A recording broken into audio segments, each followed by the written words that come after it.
नमस्कार दोस्तों, आपनो अड्डो चैनल पर आपका स्वागत है। आज हम जिस व्यक्ति के बारे में बात कर रहे हैं वो किसी परिचय के मोहताज नहीं है। तो दोस्तों, आज हम हनुमान बेनीवाल जी के जीवन की महत्वपूर्ण बातों के बारे में मैं आपको बताऊंगा।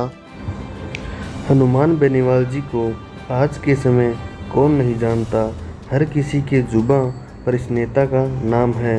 बेनीवाल युवाओं के आइकन और किसानों के मसीहा बनकर उभरे हैं। हनुमान बेनीवाल जी का जन्म 2 मार्च 1972 को नागौर जिले में हुआ। उनके पिता का नाम रामदेव जी बेनीवाल और माता का नाम मोहिनी देवी है और उनकी पत्नी का नाम श्रीमती कनिका देवी है। और हनुमान बेनीवाल जी के 2 बच्चे हैं, एक पुत्र और एक पुत्री। अगर शिक्षा की बात करें तो उन्होंने LLB और कॉरपोरेट में डिग्री कर रखी है। हनुमान जी बेनीवाल छात्र जीवन से ही राजनीति में सक्रिय थे। उन्होंने 1994 में जयपुर के महाराजा कॉलेज से प्रेसिडेंट के चुनाव में जीत प्राप्त की। उसके बाद में 1995 में भी वो प्रेसिडेंट बने और 1996 में वो लॉ कॉलेज के भी प्रेसिडेंट चुने गए। बतौर छात्र नेता वो तेज़ी से उभर रहे थे।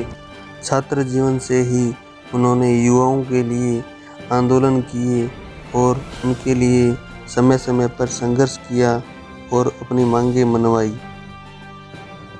1998 में इनके पिताजी श्री रामदेव जी बेनीवाल को भारतीय जनता पार्टी ने विधानसभा चुनावों में टिकट दी, परंतु चुनाव होने से पहले ही इनके पिताजी का देहांत हो गया।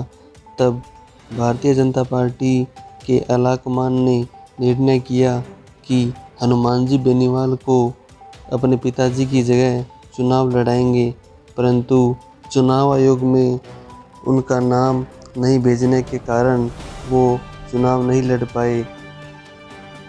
इस प्रकार हनुमान जी बेनीवाल को बहुत दुखों का सामना करना पड़ा।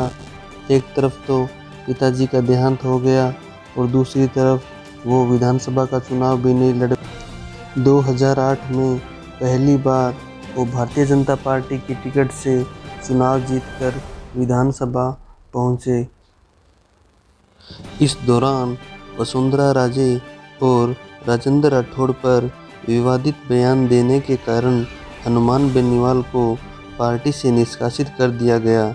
महारानी महाविद्यालय में एक कार्यक्रम के दौरान उन्होंने तत्काल मुख्यमंत्री वसुंधरा राजे पर भ्रष्टाचार के आरोप लगाए, जिसके कारण उनको पार्टी से बाहर का रास्ता देखना पड़ा। 2013 में इन्होंने निर्दलीय चुनाव जीतकर अपना लोहा बनवाया और खींवसर के बेताज बादशाह बनकर उभरे। इसके बाद इन्होंने 2018 में जयपुर में एक बहुत बड़ी रैली की और राष्ट्रीय लोकतांत्रिक पार्टी का गठन किया। इस रैली में बीजेपी के निष्कासित नेता घनश्याम तिवारी भी आए। 2018 में वो वापस विधानसभा का चुनाव जीते और इसके पश्चात लोकसभा चुनाव में इन्होंने NDA गठबंधन का समर्थन दिया और NDA प्लस RLP के गठबंधन से पहली बार लोकसभा में भी पहुंचे। जिस समय संसद में धारा 370 समाप्त की गई तो उन्होंने इसका समर्थन किया और भारतीय प्रधानमंत्री श्री नरेंद्र मोदी और अमित शाह को इसके लिए बहुत बहुत धन्यवाद दिया। हनुमान जी बेनीवाल के नागौर से सांसद बनने के बाद वर्तमान में खींवसर से उनके छोटे भाई श्री नारायण जी बेनीवाल वहाँ के विधायक हैं। हनुमान जी बेनीवाल ने नए कृषि कानून का विरोध किया और NDA सरकार को चेतावनी दी कि ये बिल है जो वापस ले, परंतु जब बिल वापस नहीं लिया तो इन्होंने NDA का साथ छोड़ दिया और इन्होंने किसानों की बड़ी रैली की और किसान आंदोलन में कूद पड़े।